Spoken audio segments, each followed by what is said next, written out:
The bad-tempered goat. Farmer Green had lots of animals in his farm. Besides the cats, Molly and Tolly, and the sheepdogs, Ben and Neb, there were sheep, pigs, rabbits, hens, and one old billy goat. The goat had a very bad temper. He snorted and shouted loudly when he was angry. Sometimes he got so angry that he ran into the things and butted them with his horns. One morning, Farmer Green was feeding the animals in the yard. He had milk for the cats, bones for the dogs, corn for the hens, carrots for the rabbits, and a sack of oats for the goat.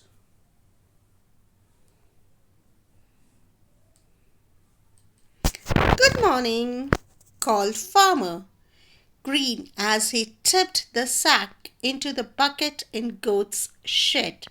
The goat replied with a snort and ran to make a start on his oats. He had a big appetite and he was very hungry. Suddenly, a cheeky little robin swooped down and snatched up some of the oats. Then she fluttered up into an oak tree and sat down to finish up the oats. The bad-tempered goat looked up at the robin in amazement. "Good morning," the little robin sang down to him. "These are very fine oats to have." The goat snorted angrily and stamped his hooves. Then he shook his head in disgust and bent down to have some oats. When she had finished her oats, the cheeky little robin came down from the tree for more. She fluttered down, landing on one of the goat's horns.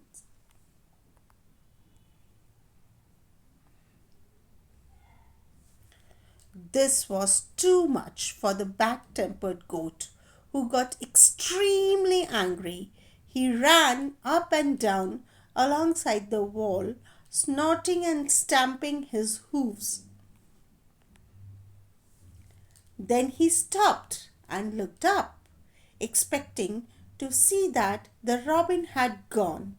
Instead, there she was, looking cheekily down at him from the oak tree. The goat stamped his hooves, bent his head, started to run at the tree. He was glad to see that this time the robin fled in alarm. He butted the tree trunk hard with his horns, and there was a loud crunch as they smashed into it.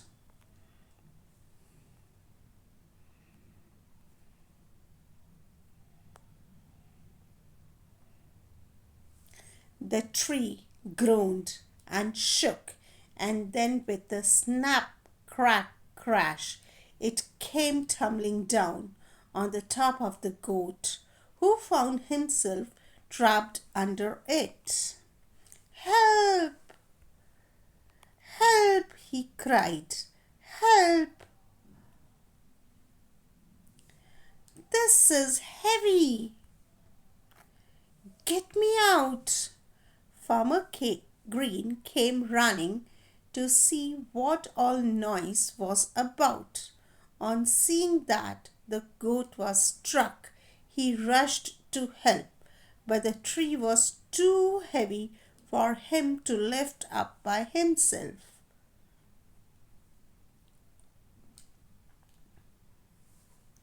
"I need the old red tractor," he shouted, running off to get it. He soon drove back in it and parked it by the fallen tree. Then he ran off again to fetch a rope. When he got back, he tied one end of the rope around the tree trunk and one end on to a hook at the back of the tractor. Farmer Green started up the tractor and used it to drag the tree along the ground until it was off the goat completely. Then he stopped the tractor, jumped down, and ran back to have a look. The goat was free, but he did not get up. "I will call a vet." "I think I had better call Eric the vet," said Farmer Green.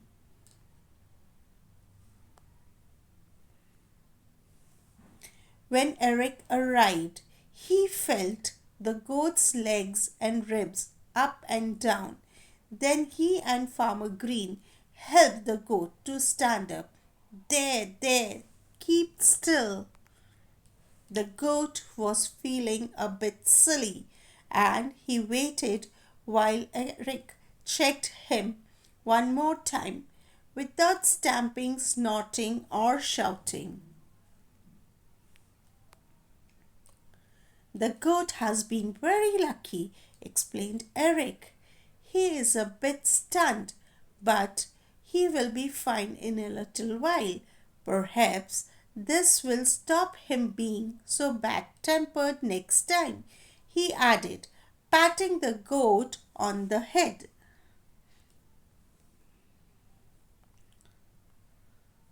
The goat, who had started to feel a bit better, looked up at Eric and snorted as grumpily as ever.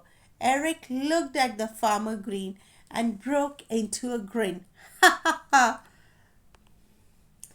Then again, "Perhaps not," he said. Farmer Green just shook his head and smiled. Thank you.